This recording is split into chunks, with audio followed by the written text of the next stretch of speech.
Hello everybody and welcome. This is Space Engineers and I am showing off my replica Warlock from Babylon 5. So let's go this way first and hop into my Star Fury. This is all this is on the workshop, by the way. Hop in my Star Fury here, and here we are, the EAS Merlin. Let's go take a flyby. Let's see. So I built this today. It took around, like, I don't know, 5 hours or so. I think it came out really well. It is absolutely not to scale. It's way smaller than it should be, but it's about as big as I think it can comfortably be without me needing to stick in like a ton of extra rooms that do nothing. There's already lots of empty space in here, so I think it's pretty fine. I tried to go for accuracy, but it's not perfect. I think it's fine. I'm not going for exact accuracy, but I did my best, and I think it came out really well. So we got the missile pods, we got our missile launchers up here. We have our pretty well protected hangar bay. Hopefully I can fit in here. It's not something I've tried yet, but I think I can. Yep, I can fit. No problem. Let's go ahead and hop in here. And I don't know if I actually have I don't have any landing gear on this thing. That's fine. I'll just hop out. And I just need something to tie this down with, so let's see, where are landing gears?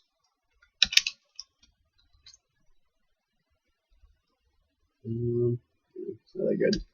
Yeah, I'll just stick some at the bottom of this thing.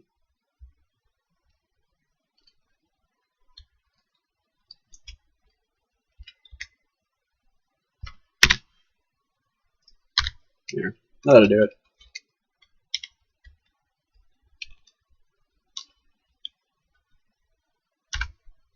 Alright, power off, and we are locked in. So here's my hangar bay. Got some nice red lighting. Tried to do these sort of like arches. I think it worked out pretty well. And I have some anti-personnel turrets just in case we have some boarders that try and get on. Going down the central corridor to the left and right. Everything is mirrored, by the way, so I won't necessarily show you everything, but this is cargo containers. I guess for people that are coming in from the hangar bay, they might need to take or put away equipment, stuff like that. Coming up next, we've got our medical bay. Not much to say about that. I guess I haven't really put doors in these particular places. I'm not sure why that's what I did. Over here, we've got a stairway up to the living spaces, and we'll come back to that later. Here's some more anti-personnel turrets that enter into the bridge. I guess I went for kind of a Star Trek-y main view screen type of deal, but yeah, I have this little like captain's pedestal here, which I think looks pretty cool. And you can get in here and give orders. The crew of this particular ship, which is again not accurate to the real Warlock, is about a dozen. Let's see, there's nine control consoles in here, and then there's of course a few people working in engineering, which is back here. Here's more stairs back up to that living deck, which I will show in a second.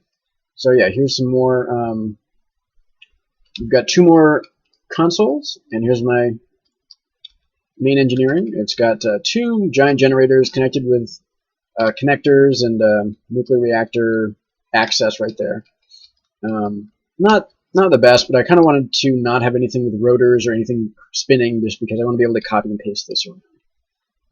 So yeah, if you include all of the consoles in the bridge combined with these 2, we have 11 crew members, and that leaves 1 extra.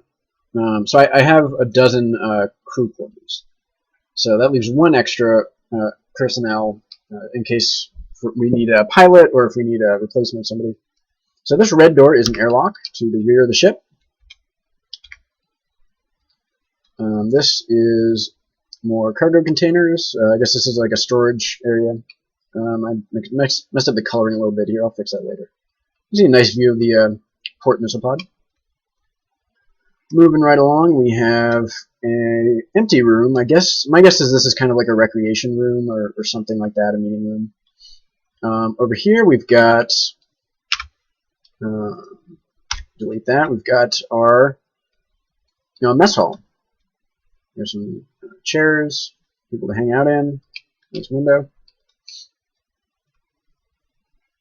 Moving right along, we've got our first crew quarter.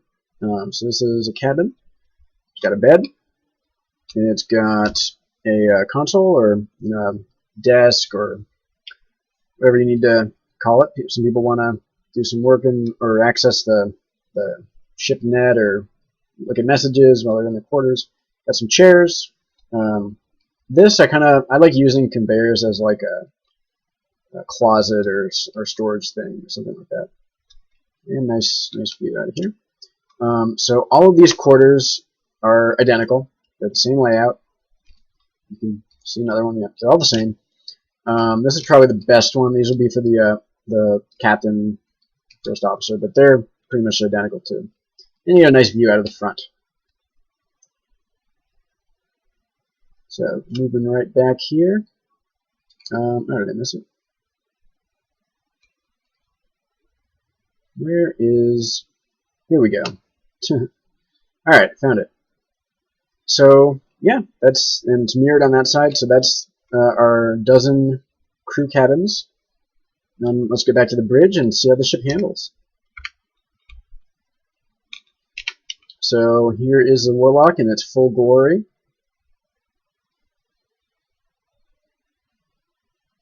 I think it looks really awesome. These sensor spines actually are pretty effective at stopping forward missiles. Like, you'd think that this forward hangar bay would not be that protected, but it's got all this stuff around it. Lots and lots of heavy armor. The ship has tons of heavy armor, by the way. This whole top section, a lot of this middle bottom section is heavy armor. And these sensor spines actually block missiles really effectively, so nothing's really going to do much damage in the front section. So the main weakness of this ship, I guess, is that the crew quarters are all very exposed. There's no heavy armor. They have windows directly to the outside. But what I figure is the case, and I think this is, I could be wrong, but I'm pretty sure this is backed up by Babylon 5 like canon, is that for long voyages and patrols and stuff, of course people are going to live in their cabins out here. Anytime they get into combat, though, everyone is going to be on the bridge or in engineering, or they're not going to be in their cabins during a battle. So it's kind of like accepted that the cabins might become depressurized or hull breaches might happen there. It's not really a big deal because everyone's going to be inside the heavy armor protected bridge and everything else. So all the crew is protected during a battle. Hopefully they don't keep too many of their possessions in their cabins, because those things might go into space if there's a depressurization. Alright, so let's see how this thing handles. It is 67 million kilograms. Not bad. I actually have a ton of power and a ton of gyroscopes hidden inside. This top heavy armor layer is mostly hollow, filled with gyroscopes and power generators, and it's pretty good. So you can see it actually turns really well. It's pretty awesome how well it turns. And let's go ahead and fire up the engines here. Speed is not that bad.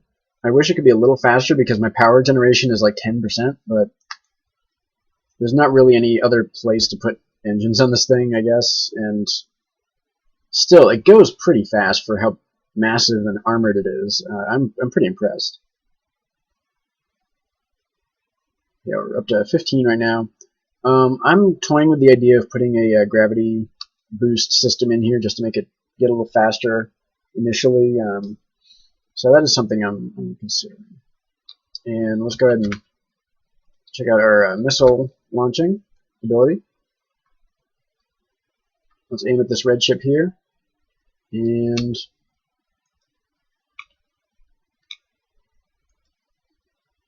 yeah, not too bad.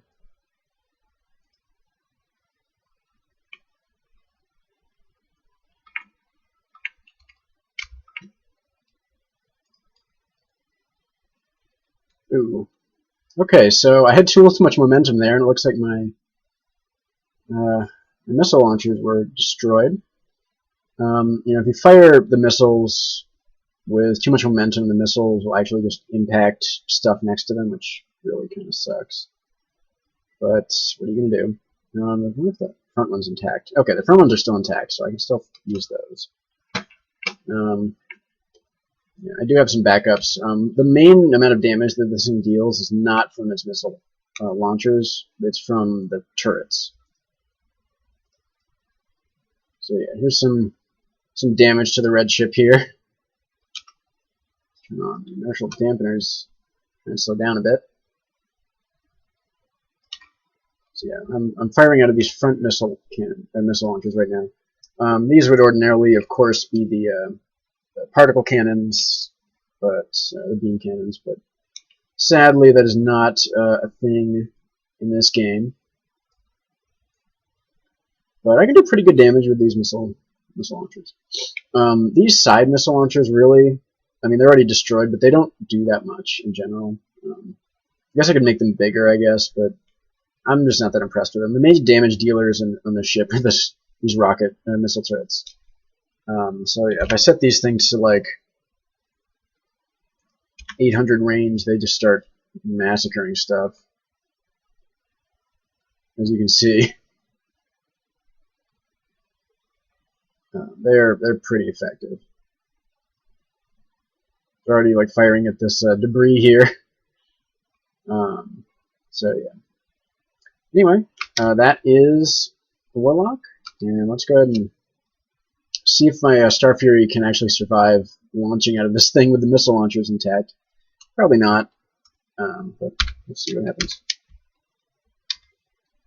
Luckily, I've got this little area right here where I'm totally free of missile launcher. Like, missile launchers cannot hit me here, and it's really lucky for me.